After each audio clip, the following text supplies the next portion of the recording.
시험 보느라 고생 많으셨습니다. 저는 한국사 임진석 강사고요. 1회 모의고사 해설 강의 진행을 할 건데 숨 한번 고르고 차분한 마음으로 하나씩 보도록 하자. 자, 일단 본격적인 얘기를 하기 전에요. 이런 질문들을 좀 가져와 봤어요. 여러분들 뭐 점수 보고 막 혼란한 것들, 막 생각들 많아지실 거예요. 자, 그래서 몇 가지 찝어서 여러분들께 전체적인 좀 조언을 해드리고자 자, 이 페이지를 마련했습니다. 1번 첫 번째. 뭘 파악해야 되는지.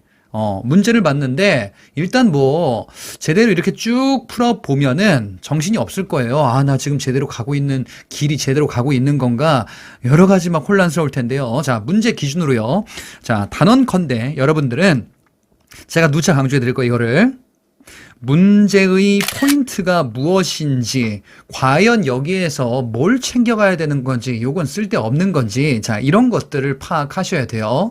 자, 문제의 포인트를 파악한다라는 것은 결국 여러분들이 배운 거, 공부한 거, 어떤 것들을 내가 학습하고 추후에 나왔을 때 이걸 다시 구분해야 되는가, 이런 것들을 구분해야 되겠다. 해설이나 아니면은 우리가 배웠었던 것 또는 제가 지금 요 영상을 통해서 말씀드리고자 하는 것들을 중심으로 보셔야 되겠습니다. 자, 이 내용은 4순환, 5순환 때도 계속 말씀드릴 거예요. 어떤 걸 포인트로 삼아라. 아니면은 이런 것들은 보는 게 아니다라는 것을 제가 계속 말씀드릴 겁니다. 그 다음에 이런 포인트를 파악을 했어요. 그러면은 복습을 어떻게 뭘 해야 되냔 말이죠. 뭘 하긴 다 하면 되죠. 그거 아니야. 이거 해야 돼. 아는 것과 모르는 것이 무엇인지를 구분하셔야 돼요. 아는 게 무엇인지, 모르는 게 무엇인지. 자, 내가 아는 게 있어요. 자, 그러면은 요거를 반복하다가 더 이상 이거는 뭐 더 안 해도 될 것 같은데 라는 어떤 기준점이 온다라고 하면은 복습할 때 요거는 빼는 거예요. 모르는 것들을 계속적으로 반복하다가 결국 아는 것으로 전환시켜 나가는 과정이다. 이렇게 볼 수 있겠습니다. 지금부터 여러분들은요, 아는 것과 모르는 것을 계속 구분하시는 의식적인 훈련을 하셔야 됩니다. 세 번째, 그러면 구체적으로 뭘 어떻게 해야 됩니까? 뭘 어떻게 하기? 여태까지 계속 제가 말씀드렸고 앞으로도 계속 말씀드릴 겁니다. 단권화. 하나의 자료에 계속 무한 반복할 수 있게끔 여러분들 걸로 만들어야 돼요. 그 과정에서는 모르는 것들을 계속 쭉 모아두고 아는 것들을 제외하던지 아니면은 표시를 해두던지, 자, 이런 작업들을 이제 시작을 한다라고 보시면 됩니다. 자, 그 다음에 4번이 문제입니다. 모의 가서 봤는데 와, 정말 나는 만족스러운 점수가 나왔습니다. 이런 친구도 있을 수 있어요. 예, 그런데 아마 예상컨대 그러진 않을 수 있겠다. 더군다나 이제 한국사 뭔가 나름 열심히 노력을 기울인 것 같은데 안 나왔어. 그럴 거예요, 당연히. 예. 자, 단언컨대 이것도 점수는 참고만 하세요. 아직 점수가 의미가 있어지는 시점이 아니에요. 예를 들어, 내가 20점, 지금, 1월 달 정도 되면은 내 목표가, 그래, 한 70점 정도 나와야 된다. 라고 만약에 목표를 세웠어. 근데 시험을 봤더니 막 60점 또는 뭐 50점 뭐 이렇게 나왔어요. 그럼 나는 70점 실력이 아닌가? 아니야. 왜냐면은 나는 70점, 80점 실력일 수 있는데, 근데 점수가 이렇게 나올 수도 있거든요. 요거는 아직 좀 조율하고 다듬는 과정이 좀 필요해요. 그러니까 이제 4순환, 5순환 하면서 실전 훈련을 계속 좀 더 한다라고 보시면 되겠습니다. 그래서 점수는 여러분들의 실력과 아직 비례하지가 않아요. 그러니까 참고만 하라라는 겁니다. 자, 점수가 많이 안 나왔다라고 해서 큰일 났네, 나 망했어, 이렇게 할 단계가 지금 아니다라는 거예요. 근데 그렇게 하고 있을 거야, 분명히. 그러지 말라고. 5번. 그럼 마음을 어떻게 다스립니까? 그래도 불안한데요, 점수가 안 나오면은. 그러라고 있는 게 저와 학원 선생님들입니다. 제발 부탁컨대 전문가의 말을 신뢰하세요. 지금 점수는 참고만 하라고 했는데 참고만 안 할 거야. 그 점수 붙들고 있고서 막 어떡하지? 계속 이러고 있을 거예요. 자, 근데 이것도 여러분들의 마음을 다스리는 훈련의 과정이에요. 이런 거 극복 못하면 여러분들 합격 못합니다. 전문가의 말을 신뢰하고, 그리고 4순환이라는 우리 아주 큰 이 시기가 남았어요. 이걸 진짜 잘 보내야 돼요. 예. 지금은 정말 의미가 없는 시간이다. 예. 그래서 제 말을 잘 신뢰하고 학원 선생님들 및 그다음에 데스크에서의 상담하는 내용들을 전적으로 신뢰해서 여러분들을 합격시키기 위해서 저희는 계속 준비하고 있고 그다음에 단계별로 하고 있으니까 걱정하지 마시고 그리고 뭔가 좀 그 벽에 있다라고 하면은 반드시 상담을 활용해 주시길 부탁드립니다. 자, 그러면 본격적인 해설을 할 건데 전체 25문제 중에서 요런 문제들을 선정을 했습니다. 자, 여기에 선정되지 않은 문제들은요. 여러분들 해설지를 통해서 또는 도저히 이해가 안 간다라고 하면은 별도의 상담 또는 질문을 활용해 주시면 되겠습니다. 자, 그러면 요 문제들을 해설을 해 보도록 할게요. 1번 보겠습니다. 밑줄 친 인물과 관련된 나라에 대한 설명으로 옳은 것을 골라보자 라고 되어 있어요. 자, 밑줄 친 인물이 김구해라는 사람인데요. 보니까 왕비와 세 아들들과 함께 나라 창고의 보물을 가지고 투항했대요. 예. 그래서 이 사람이 투항을 해서 이 나라가 망했겠구나라는 걸 알 수 있거든요. 자, 이 김구해는 누구일까? 나라가 망하는데 항복을 했었네. 항복했었던 국가. 근데 성이 보니까 김씨예요. 신라인가? 네. 신라의 왕족이 김씨인데, 그래. 신라 말고도 신라로 하면은 답이 될 수가 없거든요. 네. 신라가 망했을 때는, 태조 왕건데, 그죠? 고려에게 투항하잖아요. 그거 아니잖아, 지금 이게. 네. 보니까 그러면은 이 김씨는, 가야 쪽의 김씨인가 보다. 라는 걸 알 수 있어요. 그러면 여러분들 두 개가 생각나야 돼요. 바로 뭐냐면은, 금관가야인지, 대가야인지, 자, 요 두 가지를 구분하셔야 됩니다. 가야, 어떤 가야가 투항을 했는가, 요거를 파악하셔야 되는데, 자, 금관가야는 지금 얘기 나오는 것처럼 이렇게 자진 항복하게 될 거예요. 항복하는 거야. 대가야는 어떻게 멸망한지 기억나세요? 이 대가야는 신라에게 정복당할 거예요. 전쟁 전투를 통해서 결국 그 과정을 통해서 항복하게 되거든요. 대가야가 항복한 거는 진흥왕 때 대가야가 백제 쪽에 붙었다가 진흥왕이 백제 성왕 죽이고 그 다음에 가야 정벌하고 이런 얘기들이 있잖아요. 자, 그래서 이게 지금 뭐다? 금관가야다라는 것을 알 수 있어요. 그래서 이렇게 지금 대우하고 있잖아. 그치? 자, 그러면 금관가야와 관련한 내용으로 옳은 것을 고르는 그런 문제입니다. 1번에 중국 남조와 교류하였다. 중국 남조와 교류했었던 거는 요거는 백제 그리고 고구려 요 두 나라에 해당하는 내용이에요. 자, 고구려 같은 경우는 남북조와 교류했다라는 이 장수왕 시기 때 해당되는 내용이 있고요. 그 다음에 백제는 뭐 시기적으로는 요게 좀 앞이긴 한데, 자, 무령왕 시기에 자 중국 남조 양과 교류하였다 이런 얘기들이 있습니다. 자, 2번에 진흥왕 때 신라로 병합되었다. 진흥왕 때 병합된 거 대가야. 그 다음에 금관가야 때는 버풍왕자. 요거 한번 보자. 금관가야와 대가야 이렇게 있어요. 자, 지금 여기 뒤에 나오는 시크릿 노트는 여러분들 다 수업 때 배웠었던 거예요. 다 채웠었던 겁니다. 금관가야는 버풍왕 때 항복하게 되고 대가야는 진흥왕 때 멸망했다. 그래서 표현을 이렇게 달리 했었던 거야. 그치? 자, 버풍왕 때는 결혼동맹 맺었었던 것도 사실 있었죠. 자, 그러면 2번의 내용은 바로 대가야에 해당하는 내용이다라는 것을 알 수 있어요. 3번에 광개토 대왕의 공격으로 큰 타격을 받았다. 그렇지. 광개토 대왕의 공격으로 큰 타격을 받았다. 요 얘기죠. 요게 바로 이제 광개토 대왕 시기고, 신라 같은 경우는 뇌물마립간, 요것과 관련이 있다. 이 사람과 관련이 있다라고 봤었습니다. 자, 그래서 답은 3번이 되겠죠. 4번에 이 나라 무덤으로 고령 지산동 고분군이 유명하다. 그렇죠. 고령 지산동 고분군은 대가야이고요. 반면에 김해 대성동 고분군이 금관가야다. 그래서 이 두 가지를 구분하는 것이다 라고 파악해 볼 수 있겠다. 자, 이렇게 볼 수 있겠네요. 답은 그래서 3번이 되겠습니다. 2번 문제 볼게요. 3번 문제입니다. 다음과 같은 정책이 시행됐던 시기 경제 상황에 대한 설명으로 옳은 것을 골라보자. 자, 단서 볼게요. 해동통보. 은 한 근으로 우리나라 지형을 본뜬 은병을 만드는데 활구라고 한다. 자, 요 단서 찾았죠. 우리 배운 거 지금 찾은 거거든요. 이거 뭔데? 화폐잖아. 어떤 화폐인가 보니까 요거다 이거지. 나와라. 고려시대 화폐죠. 지금 이거 고려시대에서 배웠었던 거예요. 고려시대. 자, 이 고려시대에 성종 때 최초의 화폐 철전으로도 발행된 건원중보가 있었고 그 다음에 숙종 때 의천의 건의에 의해서 이런 것들 활구까지 자 제작되었다라고 봤었어요. 그 중에서 지금 뭐가 나온 거냐? 해동통보와 활구, 은병이라고도 불리는 거. 활구라고도 불리는 은병. 자, 이런 형태. 고려시대 화폐였었구나. 그러면 왕이 누굽니까?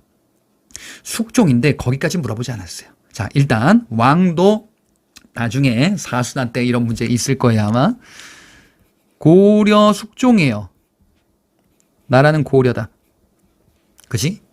고려 중기 숙종인데 요거를 물어본 게 아니고 지금 요거는 그 앞에 고려를 물어봤습니다.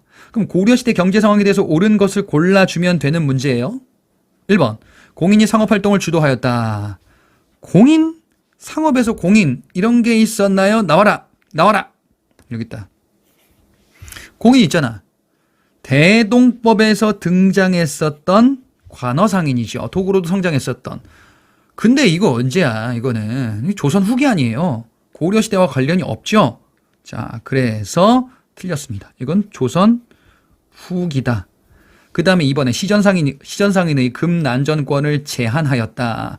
시전상인이 금난전권을 가지고 있었던 거를 금난전권을 가지고 있었던 거를 폐지했었던 게 자, 정조 때 신해통공이죠. 그러면 이건 이제 조선시대 관련한 내용이다라는 걸 알 수 있잖아요. 고려시대 때는 금난전권 이런 것들은 존재하지 않았단 말이죠. 3번에 대도시의 주점, 다점 등의 관영상점을 두었다. 자, 이것도 지금 고려시대에 배웠었던 페이지거든요. 고려시대 때 시전은 고려와 조선 다 있는데 금난전권이 있었던 거는 조선이다 이거예요. 앞서 설명해 드렸던 게. 그 다음에 관영상점은 요거는 고려는 있는데 조선시대 때에는 없어요. 그래서 고려시대 관련한 내용 3번이 답이 됩니다. 자, 4번에 시장을 감독하는 관청으로 동시전을 설치하였다. 시장 감독하는 관청은 고려조선 경시서라고 있는데 동시전도 어서 봤는데 동시전은 이거는 신라에서 봤었죠. 신라 지증왕 때 동시전 설치하였다. 감독관청으로서. 그래서 요거는 신라와 관련 있는 고대시대 얘기예요. 자, 그래서 나라를 구분하고 시대를 구분하는 포인트 문제였었습니다. 다음 문제로 넘어가 보자. 4번 문제입니다. 다음 자료 관련된 설명으로 적절하지 않은 것을 골라보자. 자, 보성군에는 교파와 약파가 있대요. 이게 뭘까? 교파는 향교에 다니는 자들, 약파는 향약을 주관하는 자들. 뭐야? 차이점을 봐야 돼요. 일단 출처보니까 정약용의 목민심서. 그럼 시기를 알 수 있죠. 조선 후기임을 알 수 있어요. 근데 지금 이 보성군이라는 이 향촌에 교파와 약파가 있대. 그러면서 서로 투쟁한대. 그러면 향촌 사회에서 교파와 약파가 지금 뭔가 갈등을 벌이고 있대요. 투쟁하고 있다. 그럼 향촌사회 갈등, 이거 뭐지? 이 갈등을 향전이라고 하죠. 자, 그러면 이게 지금 뭘 물어보는 포인트야? 조선 후기 향촌사회 구향과 신향의 갈등을 파악해봐라 라는 거야. 누가 구향인지 누가 신향인지. 자, 이거 얘기하는 거야. 향촌사회 향전에서 기존 사족 구향과 새로운 분홍. 그런데 알 수 있는 단서가 뭐야? 향교에 다닌대요. 향약을 주관한대. 둘 다 양반 아니야? 자, 근데 분홍 같은 경우 신향들은 관권과 결탁했잖아. 관권과 결탁했다라는 거는 공권력과 결탁했다라는 거잖아요. 향교가 뭐예요? 관학이잖아. 지방에 설치한 관학이잖아요. 아, 교파가 신향이구나. 약파가 구향이구나. 향약이 뭔데요? 이건 사족들이 만든 향촌 자치 규약이잖아요. 그치? 자, 그래서 이 내용을 바탕으로 보시면 돼요. 1번. 위 자료에서 교파는 구향을, 약파는 신향을 가리킨다. 그랬나요? 아니잖아. 바뀌었잖아. 교파가 신향이죠. 어허. 바뀌었네. 그러면 옳지 않은 거 1번이 되겠네. 나머지 만나보자. 향회를 통해 향촌을 지배하였었던 약파들을 구향이라고 한다. 향회가 유향소회 이야기하는 거야. 그러니까 이거 향촌 자치 질서. 그래서 이들이 기존 사족인 구향이다. 양반들의 자치 회의기구 얘기하는 거잖아요. 유향소 생각해 보시면 되잖아요. 3번에 교파 약파는 향촌 지배권을 둘러싸고 경쟁했다. 이를 향전이라고 한다. 맞죠? 4번에 조선 후기 교파들은 향 안에 이름을 올리려고 했으며 향회를 장악하고자 하기도 하였다. 이 얘기예요. 이들이 관건과 결탁하여 이런 식으로 자신들의 지위를 상승하려고 했었다. 향회를 장악하고요. 향 안에 이름을 올리기도 했었다. 라는 내용이에요. 그래서 지금 이 분홍들이 향촌사회 주도권을 쥐려고 하는 당시 신향층의 모습으로 확인해 볼 수가 있겠죠. 자, 그래서 1번으로 볼 수가 있겠다. 5번 문제 보겠습니다. 밑줄친 국왕 제위 기간에 시기에 있었던 사실로 옳은 것을 골라보자. 자, 문수가 말한대요. 누군지 모르겠어. 자, 너희 국왕은 천축의 찰리종 왕으로서 미리 불기를 받았기 때문에 뭔 소리인지 모르겠어. 넘어가. 뭔 소리인지 모르겠죠. 뭔 소리인지 모르는 게 당연한 거야. 중략 이후 신인이 말하기를 너희 나라는 여자가 왕이 돼서 뭔가 나온 게 있어. 여자가 왕이래. 여자 왕은 신라밖에 없는데? 보니까 자장이 이야기를 하고 있어요. 자장? 본국으로 들어가면은 이렇게 해가지고 뭐 황룡사 얘기 나오네요. 그래. 9층 탑을 조성하면 이런 표현이 나오죠. 9층 탑 조성. 아, 그래. 황룡사의 9층 탑을 만드는 거구나. 이 국왕은 황룡사 9층 탑. 그러면 여자 왕이겠죠? 누구야? 선덕 여왕이죠. 선덕 여왕 시기 자장의 건의에 의해서 황룡사 9층 탑을 만들게 되는구나. 그렇죠. 자, 선덕 여왕 시기를 골라주시면 되는 거고 지금 이거는 황룡사 9층 목탑 건립 자장의 건의에 의하여 만들게 됐었던 그 문화유산이었었어요. 1번을 함정을 파놨어요. 자, 황룡사를 창건했다는 뭡니까? 황룡사 창건은 진흥왕 시기죠. 황룡사 9층 목탑이 선덕 여왕 시기고 그렇죠? 자장의 건의에 의하여 황룡사 9층 목탑을 만들었다. 여자왕 선덕여왕이잖아요. 선덕여왕, 진덕여왕, 그 다음에 신라 말 때 진성여왕, 이렇게 뭐 여자왕이 셋이 있었는데 그 중에 하나이겠다. 그래서 지금 1번은 황룡사 9층 목탑이 아니라 황룡사 창건은 진흥왕입니다.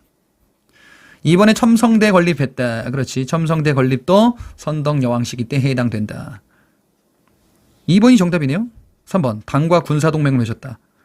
당과 군사동맹. 예. 이게 바로 뭐냐? 나당동맹이에요. 나당동맹을 맺게 됐었던 게 진덕여왕 때 누가 한 거냐? 이거 김춘추가 왕 되기 전에 한 거예요. 요거는 뒤에 저 대외 관계에서 이제 그 삼국 통일 과정에서 등장하는 내용에 있을 겁니다. 자, 그래서 요거는 진덕여왕 시기 때 해당해요. 4번에 향가수집에서 3대목을 편찬하였다. 자, 여기 이제 써보고 이건 진덕여왕이다. 3대목 편찬, 향가집 3대목은 신라 말대죠. 위홍 3대목을 편찬하였다. 애인이었잖아 둘이. 그죠? 3대목 편찬, 진성여왕 시기예요. 진성여왕 시기. 자, 답은 2번 선덕여왕을 골라라. 9번 문제 보겠습니다. 다음 보기 가와 나 사이에 있었던 사실로 옳은 것을 골라보자. 이제 본인은 임기 중 개헌이 불가능하다고 판단하여 내년 2월 25일 본인의 임기 완료 더불어 후임에게 이양할 것을 천명하는 바입니다. 이 사람 누구야? 개헌이 불가능하다고 판단했대. 그래서 후임자한테 이양한대. 아니 그러면 선거 안 합니까? 선거는 안 할 거야. 개헌은 불가능해. 개헌해주세요. 안 돼. 돌아가. 현행 헌법을 수호하겠어. 이거예요. 국민들이 요구했었던 직선제 개헌. 요거 거부한다. 이게 뭐예요? 4.13 호헌 조치. 자, 4.13 호헌 조치가 여기 있다. 4.13 호헌 조치가 직선제, 대통령 직선제로 바꿔라라는 당시 전두환 정부 말기 시기 때, 자, 이를 거부했었던 거잖아요. 그죠? 그래서 벌어지는 게 6월 민주항쟁이었었던 거지. 대통령 선거 직선제로 바꿔라. 이때 전두환이죠. 나에 보니까 여야 합의에 따라 조속히 대통령 직선제 개헌을 한대. 안 한다고 했다가 안 되겠다 싶어가지고 받아들인 거죠. 대통령 직선제 선거를 통해서. 그러면 이거 뭐야? 받아들이는 선언이지. 선언이네. 6.29 민주화 선언이에요. 예. 그래서 지금 4.13 호헌 조치가 가고요. 6.29 민주화 선언이 나예요. 이런 걸로 알 수 있는 거야. 자, 그래서 9번에 그 사이에 있었던 내용을 고르는 건데요. 자, 6월 민주항쟁 과정과 관련한 내용이죠. 1번에 3.15 부정선거가 발생했다. 3.15 부정선거는 요거는 이승만 정부 시기 때죠. 그래서 이제 4.19 혁명이 벌어지게 된, 자, 그 배경의 사건이었었다. 그래서 이승만 정부 1960년, 예, 요때 이제 이승만 정부 말기 때죠. 자, 이번에 전두환 신군부가 12.12 사태를 일으켰다. 12.12 사태, 12.12 사태로 서울의 봄을 짓밟았네요. 그래서 나왔었던 게 그 저항이 5.18 민주화 운동이었어요. 이거는 전두환 등장했을 때죠. 그러네요. 자, 12.12 사태는, 예, 전두환 그 5.18 민주화 운동 그 벌어지기 전에 있었던 그 바로 전해에 있었던 일이다. 박정희 죽은 다음이죠. 3번에 굴욕 외교에 반대하는 6.3 시기가 발생했다. 요거는 1960년대 박정희 정부 시기 유신체제 이전에 있었던 굴욕 외교에 반대했었던, 예, 1960년대에 있었던 모습입니다. 4번에 이한열 피격 6월 민주항쟁이 벌어졌다. 그래요. 이한열이 사망했었던 게 요 사이에 있었죠. 6월 민주항쟁 과정에서 이렇게 있었구나. 자, 답은 그래서 4번이 되겠습니다. 민주화운동 관련된 사건들 시기 구분하는 문제입니다. 11번. 다음 보기 가와 관련된 설명으로, 자, 옳지 않은 것을 골라보자. 가를 하면 파종하는 것의 힘이, 비해서 힘이 적게 든대요. 5분의 3만큼 적게 든대. 이 얘기는 뭐야? 노동력이 적게 든다라는 거죠. 그러므로 일할 사람 많으면 한없이 경작할 수 있대요. 땅이 없는 자는 빌려서 농사 지을 수도 있다. 야, 여기저기 막 광활하게 경작할 수도 있다. 결국 이 파종 방식, 이런 농업 방식으로 인해서 좋은 일, 이렇게 지금 힘도 덜 들고 그 다음에 넓은 지역도 경작하는 것이 가능하다라는 것을 얘기하고 있어요. 모내기법이에요. 조선 후기의 모내기법, 이런 좋은 점들이 있었다라는 거죠. 그래서 전국적으로 확대되는 당시의 모습이다 라는 거예요. 예, 농민들의 수입 증대에 기여하기도 했고, 예, 부농이 출현하기도 하는구나. 자, 이 모내기법은 언제 도입됐죠? 모내기법이 도입됐었던 시기는 고려 말 때 우리나라에 들어와서 시간이 쭉 지나 조선 후기에 널리 확산되는 거, 요거 알고 계셔야 되죠? 자, 그러면 모내기법과 관련해서 옳지 않은 것을 골라주시면 됩니다. 1번에 모짜리에서 일정 기간 모를 키우다 논에 옮겨 심는 거잖아요. 예, 이양법이잖아요. 예, 그래서 옮겨 심기 때문에 그 전에 옮겨 심기 전에 이모작 이런 걸 통해서 이제 수입을 또 보충하기도 한다라고 봤었죠. 맞습니다. 이번에 규칙적으로 뭐를 옮겨 심기 때문에 잡초 제거에 유리하다. 이것도 노동력을 절감할 수 있다라는 거예요. 3번 조선 초기부터 정부에서 적극적으로 권장하여 조선 초기에 정부가 적극 권장해? 조선 후기에 널리 확산된 건 맞아요. 자, 근데 조선 전기에 남부지방에 제한되어 있었고 정부 입장에서는 이거를 적극적으로 장려하지도 않았어요. 왜냐하면 위험 부담이 크니까. 그죠? 예. 오히려 이를 금지시키기도 합니다. 왜냐하면은 이게 단점이 뭐였었어요? 이거 위험 부담이 큰 거잖아요. 이거. 그래서 지금 이 문제점이다라고 한다면, 이양법의 문제점이다라고 한다면 바로 가뭄에 취약하단 말이에요. 자, 이런 문제가 있었단 말이지. 그래서 지금 앞의 내용이 틀렸습니다. 적극적으로 권장한 적은 없었다. 4번에 뭐를 옮겨 심기 전까지 쉬고 있는 논에. 그래, 이모작이 가능했다. 그지? 그러니 모내기법이 확산된, 지금 이게 조선 후기죠? 그지? 아이고. 조선 후기. 자, 조선 후기와 관련한 당시다 보니까 요게 이제 같이 돌아간다라고 말씀을 드렸습니다. 자, 따라서 지금 옳지 않은 것은 3번이 되겠습니다. 1, 2, 4번은 모내기법이 무엇인지 이해만 하시면 3번에 뭐가 문제가 있네 이렇게 이제 구분할 수 있는 문제 패턴이었어요. 14번 문제 보겠습니다. 보기 내용 일어난 순서대로 옳게 나열한 것을 골라보자. 가에 육군 1대대 존치에서 황공수이 담당하고 기타를 해설한다. 육군 뭐시기 군대를 어떻게 요거는 요렇게 한 다음에 핵심이 요거예요. 기타 해설한다. 뭐야 이거? 군대 해산이네요? 군대를 해산시킨대? 나에 보니까 대한제국. 대한제국 군대 해산 그거구나. 나의 대한제국 정부는 지금부터 일본 정부의 중개를 거치지 않고서는 국제적 성질을 가진 어떠한 조약이나 약속도 맺지 않는데요. 국제적 성질을 가진 일본 정부의 승인이 필요한가 보다. 그러면 이건 뭐야? 외교권. 요게 상실되는 거네? 을사조약이네요. 다에 대한제국 정부는 일본 정부가 추천한 일본인 한 명을 재정 고문해. 고문. 이 재정 고문은 아마도 메가타겠죠? 그러면 고문 정치.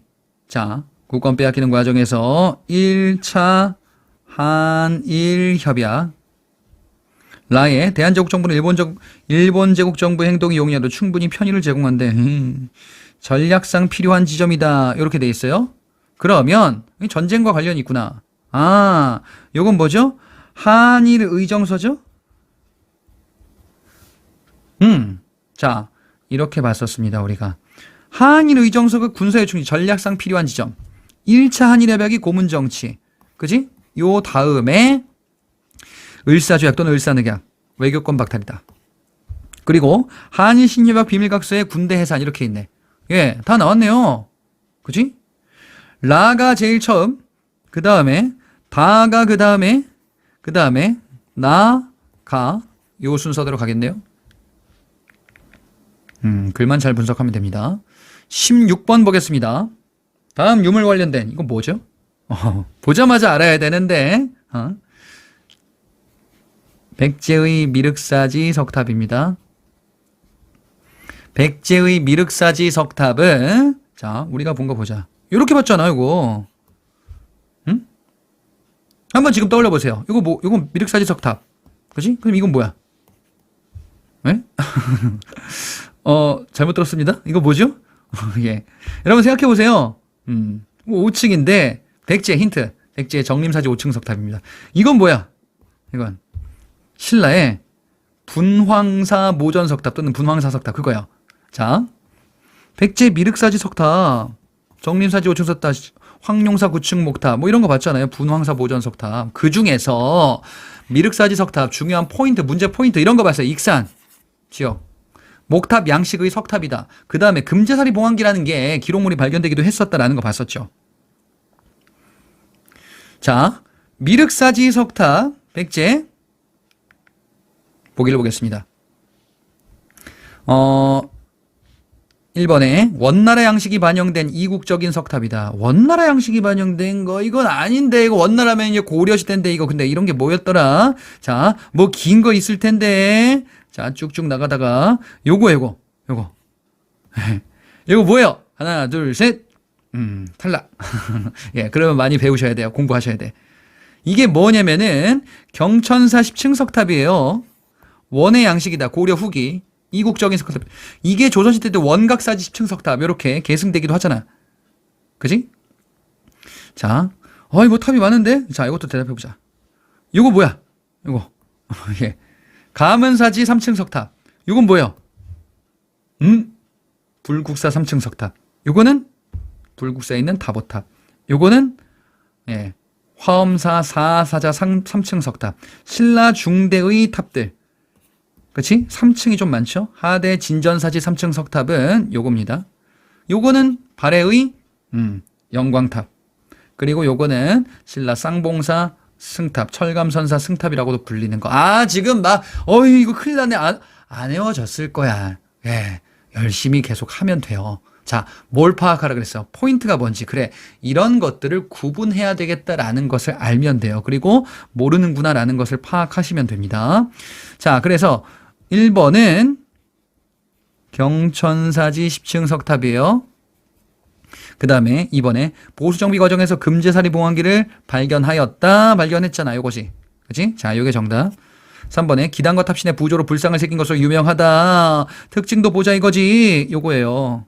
진전사지 3층 석탑에 예? 탑신에 부조 불상이 새겨져 있잖아. 자, 다른 거다 그래서. 요거는 진전사지 3층 석탑.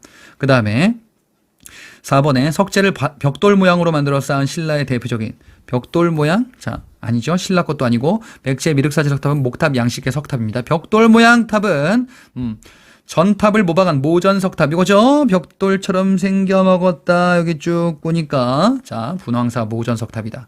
자, 그래서 답을 2번으로 고를 수 있겠죠. 4번은 분황사 모전석탑입니다. 자, 다음 17번. 다음에 어록을 남긴 인물의 활동으로 옳은 것을 골라보자. 대전자령의 공격은 이것만 보면은 포인트 찝을 수 있어요. 대전자령. 자, 이걸 보고 몰랐더라면 대전자령 전투가 어디 있는지를 아직 모르고 있는 거야. 그지? 그래, 대전자령 공격. 그래서 여기서 뭐 전투해가지고 물리치겠다라는 거잖아요. 뭐야? 대전자령 전투 이거예요. 지청천의 한국 독립군. 자, 지금 여기는 1930년대 초 만주 독립군이에요. 지청천과 양세봉. 이들은요, 1930년대 접어들면서 중국과 연합작전을 전개하죠. 한중 연합작전이다라고 봤었잖아요. 이런 시대라는 것이. 그런데 지청천의 한국 독립군 물어보면은 요게 오답으로 나오기도 할 겁니다. 양세봉의 조선혁명군. 자, 쌍성보 전투, 대전이라는 전투, 지청천, 사도하자, 동경성 등등. 양세봉은 영릉과 흥경성 전투 이렇게 있었습니다. 그리고 기타 다른 독립군들. 자, 여기서 그래서 이 지금 인물이다라고 하면은 지청천이에요. 지청천의 한국 독립군입니다. 1930년대 전반부의 한중 연합작전. 그지? 그럼 보자. 1번에 화북 조선 독립동맹의 주석으로 선출되어 활동하였다. 화북 지역이고요. 조선 독립동맹. 이거 뭐야 다 있어. 1940년대는요. 우리가 이렇게 정리했었어요. 예난 지방에 조선 독립동맹 요거죠. 그 다음에 충칭에 대한민국 임시정부 이렇게 있잖아요. 여기가 화북지방이에요. 그러면 이거 조선 독립동맹이 어디 붙어 있는 건지부터 파악해야 돼요. 그죠? 누구인지 파악하는 것보다 김두봉이라는 사람인데 이 사람 이름 자체가 중요하다기보다는 요 단체가 어느 시기에 어느 세력과 관련이 있는가. 대한민국 임시정부 쪽이 아니구나 라는 것을 파악하시면 되겠다. 김두봉입니다. 이번에 조선혁명군을 이끌고 영릉가 전투에서 대승을 거뒀던 조선혁명군 영릉가 전투. 양세봉. 지청천 나오면 양세봉의 오답에 있는 거예요. 양세봉 물어보면 지청천의 오답에 있는 거예요. 그죠? 염두하고 보면은 알겠죠? 양세봉입니다. 3번. 한국 독립군을 이끌고 쌍성보 전투. 한국 독립군 쌍성보. 그래, 그대로 있잖아. 한국 독립군 쌍성보 전투. 그지? 다른 전투들도 바꿔서 나올 수 있겠죠? 3번. 정답이죠. 4번. 조선의용대를 결성하고 대적 신미전 등에서 크게 활약했다. 뭐 이런저런 활동을 했대. 조선의용대는 김원봉이 조직했었던 중국과 내 최초 군사 조직이죠. 그러면서 각종 첩보 활동 같은 거 하면서 중일전쟁에서 활약했었다. 1930년대 후반에. 한국광복군 만들어지기 전이었었죠. 나중에 40년대 한국광복군으로 합류하게 된다. 일부가 라는 것도 봤었다. 대한민국 임시정부에서 봤었죠. 자, 그러면 4번은 누굽니까? 김원봉. 답은 3번 지청천을 찾아라 라는 문제였었고 관련 조직들 비교 파악하셔야 되겠습니다. 18번 문제. 이게 뭐야 싶었었던 학생도 있을 겁니다. 하지만 별것도 아니에요. 여러 국가기관 그에 관한 설명입니다. 조선시대 정치제도 얘기죠. 자, 기억 보세요. 의정부, 국왕 다음에 최고 권력기관. 조선시대 최고 권력기관 의정부 맞잖아요. 그죠? 물론 조선 후기 넘어가면은 뭐 비변사가 되지만 그거를 제외한다면 최고 권력기구인 거는 맞아요. 백관과 서무를 총괄했다. 최고 권력기관이다라는 거예요. 뭐 관리들과 그다음에 각종 업무들을 지휘할 수 있는 최고 권력기구다. 그래, 의정부 최고 권력 정책 심의 결정 기구잖아요. 그렇지? 그러면 기억 틀린 게 없어요. 그 다음에 니은의 사헌부. 사헌부가 뭐였지? 하나, 둘, 셋! 탈락. 대답 못했으면 탈락. 사헌부는 관리 감찰 기관이자 조선시대 때 3사 중에 하나죠. 3사 중에 하나 사헌부이면서 관리 감찰 기구죠. 그치? 그래, 우리가 알고 있는 걸로 풀면 돼. 지관, 지부? 몰라. 모르면 넘어가요. 재무, 조세, 호구 등의 국가 업무를 관장했다? 사헌부가? 아니잖아. 사헌부는 관리 감찰 기구이자 언론기관이잖아요. 그지? 그러면 사헌부가 아니구나라는 것을 파악하면 돼요. 재무, 조세, 호구 등의 국가 업무를 관장했다라고 한다면 뭐겠어요? 6조 중에 뭐 있겠지. 6조 중에서 재정 업무 담당하는 거 이런 거 있잖아요. 디귿에 승정원, 백부, 상대, 5대라는 별칭. 모르겠어. 넘어가. 감찰 행정을 맡았다. 아니잖아. 승정원은 뭔데요? 승정원은 국왕 비서기관으로서 왕명 출납을 담당하잖아요. 승정원. 그지? 그러니까 이거 안 맞네? 그러면 이게 사헌부 얘기였나 보다. 아무튼 디귿은 아니잖아요. 리을. 홍문관. 궁중의 경서, 사적 등을 관리하고 문안 처리 및 왕의 자문에 응하는 일을 맡았다. 그래요? 왕의 자문이고요. 앞에는 학술기관이다라는 뜻이에요. 그렇지. 왕의 자문을 비롯한 학술기관. 홍문관 맞나요? 맞아요. 미음의 예조. 의례, 교육, 외교 등의 국가 업무를 관장했다. 이게 뭐였죠? 이조는 관리 인사 문제, 문관의 인사. 호조는 재정 문제. 예조는 국가 의례 문제, 외교 문제 등등.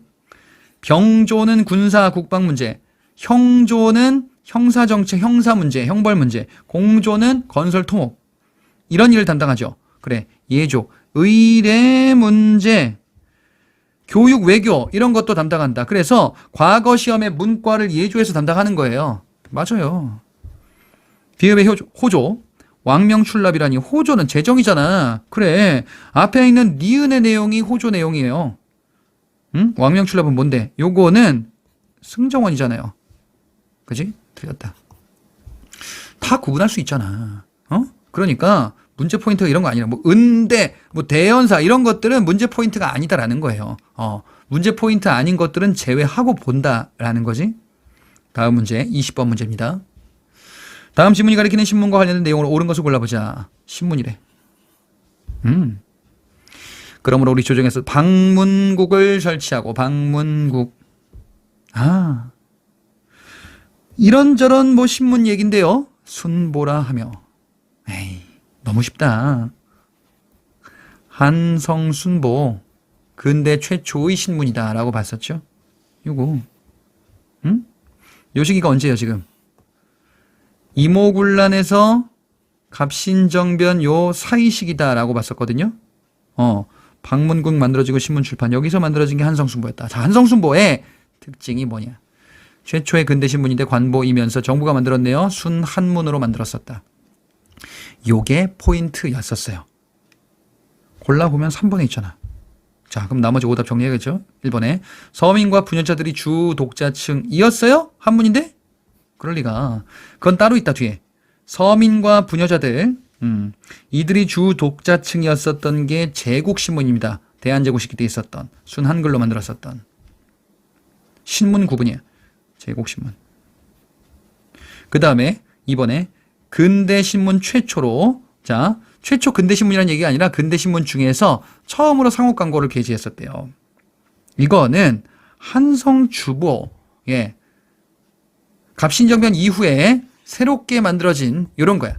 국화문 혼용 및 상업광고가 게재됐었던 신문이다. 그래서 요거는 한성주보입니다. 4번에 영문으로 간행하여 외국인에게 조선 실정을 홍보하고자 하였다. 영문으로 간행. 조선의 실정을 홍보하고자 했대요. 자, 한성순보는 순한문이죠. 그러면 영문으로 간행됐었던 건 뭔가요? 조선의 실정을 알리고자 했었던 독립신문이죠. 영문 간행. 그지? 한글판 서재필. 필립 제이슨. 미국 시민권자 서재필. 이 사람이 주도했었던 독립신문이다. 자, 그래서 신문들을 구분하는 자, 이런 문제 패턴. 그 중에서 한성순보를 물어봤습니다. 22번. 밑줄 근 회의에 대한 설명으로 옳은 것을 골라보자. 본 회의는요. 무슨 회의일까? 대회합이 필요하대. 국민의 완전한 통일. 광복대업의 근본 방식. 그러면 일제강점기 때인데 뭔가 좀 단합하자. 이런 거 얘기하는 것 같아요. 3.1운동으로서 우리의 민족 정치적 통일을 이미 표명했대요. 3.1운동 다음인가 봐. 그죠? 본 대표들은 국민적 대단결.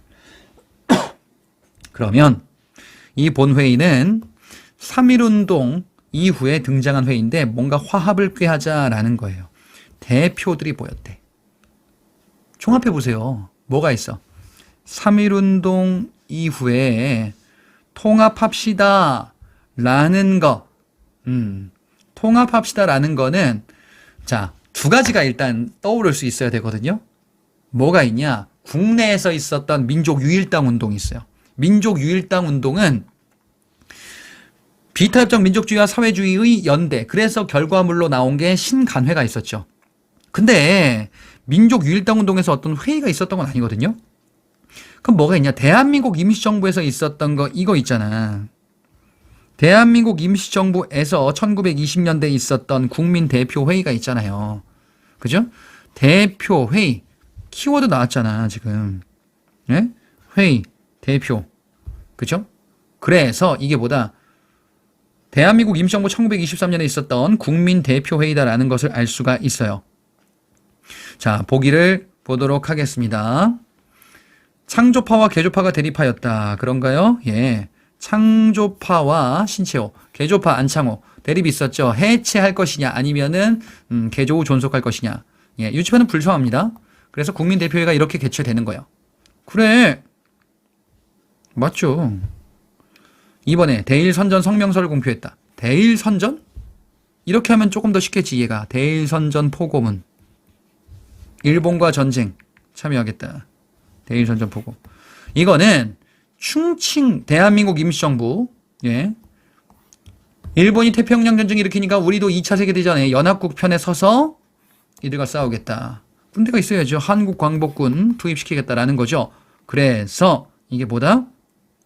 1940년대에 있었던 요거는 충칭에서 있었던 일이에요. 이 회에 관련이 없죠. 3번에 삼균주의 기초라는 건국革命. 이것도 충칭에서 있었던 거. 그치? 맞죠? 삼균주의, 조소왕의 삼균주의 있었잖아. 조소왕의 삼균주의에 기초해서 건국강령 발표했었던 거. 자, 대한민국 임시정부 충칭과 관련한 내용이었습니다. 4번에 파리강우의 김규식을 파견할 것을 결정하였다. 김규식 파견은 대한민국 임시정부 수립이 됐어요. 그 초기에 있었던 활동이에요. 20년대에 이렇게 막 갈등할 때 얘기가 아니죠. 그죠? 자, 그래서 답은 1번이 되겠습니다. 1920년대 국민대표회의였었어요. 24번 문제입니다. 가나 사이 시기의 경제 상황으로 옳은 것을 골라보자. 자, 가를 보세요.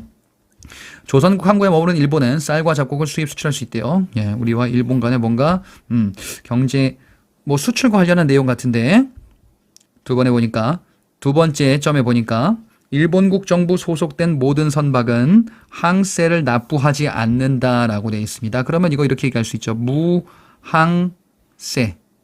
그리고 쌀 수출에 대한 어떤 규정이 있는 게 아닌 것 같아요. 자, 강화도 조약이 체결되고 강화도 조약 일본과 맺은 제가 최초 근대 조약이 있었어요. 여기에 딸려 있는 거 두 가지가 있었어요. 조일 수호 조교 부록과 조일 무역 규칙. 그 중에서 이거 얘기네. 그지? 항세 납부하지 않는다. 곡식에 제한을 거는 그런 조항이 없어요. 그래서 조일 무역 규칙이다. 강화도 조약 체결 계기로 맺어진 조일 무역 규칙이에요. 그 다음에 나를 보겠습니다. 입항하거나 출항하는 각 화물 세관이 통과할 때는 세칙에 따라 관세를 납부한대. 관세. 응? 누구랑 맺은 거지? 조선 정부가 일본 영사관에게 통과한다. 아, 그러면 조선과 일본 간에 맺어진 건데 관세가 있네, 여기는. 앞서 조일무역 규칙에는 무관세일 텐데 그게 바뀌었나 보다. 나 두 번째 점에 보니까 뭐라고 돼 있냐? 쌀 수출 금지하고자 할 때는 어떻게 저렇게 한대. 그러니까 곡식 유출을 제한시킬 수가 있구나. 뭐라고 하면 될까요? 요 말을 방공령. 방공령 규정이 어디에 나와 있냐? 자, 이모군란을 계기로 개정됐었던 조일 통상장정에 관세와 방공령이 있어요. 그래서 나중에 방공령 조치를 취하게 되잖아요. 나중에 방공령 조치를 취하게 됐었던 게 이거 기억나시죠? 요 방공령의 근거가 바로 여기다 이거예요. 이건 시점이 언젠데 이모군란을 계기로 하여 개정된 조일 통상장정이죠. 그지? 그래서 나는 조일 통상장정입니다. 개정된 거 그 얘기하는 거예요. 자, 요거는 이모군란을 계기로 맺어진 거고 조일무역규칙은 그죠? 강화도 조약을 계기로 하여 생긴 거지. 그치? 그래서 요 사이에 어떤 일이 있는지 경제 상황 골라주시면 됩니다. 1번 메가타 재정고문이 화폐정리사업을 주도했다. 메가타가 오려면 뭐가 있어야 돼? 저 뒤에 아이고 한참 가야 되겠네. 메가타가 오려면 1차 한일협약이 있어야죠. 요거는 럴제징 이후 국권 뺏기는 1900년 되니까 한참 뒤죠. 답이 될 수가 없겠다. 이번에 해상공공 폐지 등 주장한 정변이 발생했다. 해상공공 폐지 정변, 갑신정변인데 결론부터 보면은 자, 급진 개화파가 주도해서 일으켰었던 이 갑신정변의 14개조 개혁안 내용에 예, 그치? 여기는 빠져있네. 내용에 여기 해상공국 폐지가 있잖아요. 자, 불필요한 기구를 없앤다라는 내용 취지에 담겨 있다라는 거지. 자, 그래서 갑신정변이 요 사이에 있는가라는 거야. 요거는 이모군란 계기로 있죠. 그러니까 요 다음에 시기에 해당하죠. 이모군란 다음에 갑신정변이니까 답이 될 수가 없겠다. 그리고 3번에 양화진의 청국인 상점 허용하는 조약. 이게 뭐죠? 청국인, 청 사람들이 양화진에 내륙까지도 진출할 수 있네요. 항구가 아닌 이거죠. 청상인들이 진출할 수 있다. 요겁니다. 그래서 이모군란을 계기로 이모군란 계기로 조청상민 수용 무역장정이 체결된 거고 그리고 이걸로 이어진 거예요. 그래서 답은 3번이 되겠습니다. 4번에 함경도 방공령 사건이 있으려면 방공령이 규정돼야 되잖아요. 그러니까 요 이후겠지. 자, 이게 지금 무슨 얘기냐면은 이모군란을 계기로 지금 조일 통상장정 이렇게 해서 방공령 규정됐다 그랬어요. 그 이후에 방공령, 함경도 방공령 이거예요. 그러니까 나 이후가 되겠죠. 자, 따라서 답을 고르면 3번이 되겠습니다. 사이에 있는 거 고르시면 돼요. 자, 다음 문제 25번 마지막입니다. 다음 자료 나타난 시기 가족제도 특징으로 옳은 것을 골라보자. 시기를 파악해야 됩니다. 가족제도를 특징을 보셔야 돼요. 자, 지금은 남자가 장가들면 여자 집에 거주한대요. 남자가 여자 집에 가네? 처가살이 하겠네? 처가에서. 장인 장모도 부모 은혜랑 같대. 야, 남자 입장에서 말이야, 장인 장모가 이렇게 지금 처가살이 하도록 허락해주고 지원해주고 그러니까 뭐 충성을 다해야 된다라는 거죠. 그러니 남자 중심의 부계 중심 제도 이런 게 아니다라는 거지. 여자가 쉽사리 하는 거 그게 아니다라는 거예요. 시기는 언제냐? 고려시대다. 자, 고려시대에 남녀의 동등한 권리 그리고 사위외손자 음서 혜택도 동일하다. 그러니까 딸 자식, 아들 자식 다 동일하게 혜택이 돌아간다라는 거 얘기하는 거예요. 신랑이 신부 집에서 살고 있잖아. 그치? 이게 이제 고려시대 때 있었던 일반적인 모습이고요. 조선 전기까지 이어지긴 하는데 이게 동국 이상국집이라는 게 참고로 요게 이규보라는 사람이 썼었던 그 저서기 때문에 어쨌든 고려시대로 예, 풀면 됩니다. 그러면 오답에 뭐가 있을 거냐면요. 시기가 다른 게 하나 있을 거예요. 바로 조선 후기 때 모습은 어떠한지 요게 이제 오답에 있을 겁니다. 자, 조선 후기 때에는요. 신부가 이제 여자가 시집살이 하는 친영제도가 일반화되죠. 장자 중심의 체제. 그리고 양자 입적이 일반화된 시기다라고 볼 수 있겠죠. 고려시대 기억해 보니까 제사는 불교식으로 자녀들이 돌아가면서 지냈다. 자녀들이 돌아가면서 제사를 지낸대요. 그리고 불교식으로 한대. 자, 고려시대 때 보니까 이런 게 있어요. 고려시대 지금 이거 고려시대 페이지인데요. 고려시대 상장제례는 불교 비롯한 불교를 중심으로 하는 이런 그 풍습을 바탕으로 이루어지고 있다라는 게 고려시대의 모습이에요. 그러니까 민간에서는 유교가 아직 확산되기 전이다라는 것이고요. 제사는 당연히 어떻게 하겠어요? 제사는 돌아가면서 하는 거예요. 조선 후기에는 큰아들이 제사와 상속 이거를 전부 다 전담 및 독점하기도 하는데 그게 아니었었다는 거. 그 전에는 제사 분담한다. 그 전에는요. 자, 그래서 기억 맞고요. 니은의 북의 위주의 족보 편찬에 동성마을 이뤘다. 요거 다 조선 후기 얘기입니다. 이것에 태어난 차례대로 호적이 이제 남녀 차별을 하지 않았다. 아들 먼저 동생이라도 그런 거 없다라는 거죠. 리을에 아들이 없을 때에는 양자를 드리지 않는다. 아들 자식이 아니다라고 해서 인정을 안 하겠다. 이게 아니다라는 거예요. 딸 자식이 제사를 받들면 된다. 그런 거기 때문에 양자를 굳이 드릴 필요가 없는 거죠.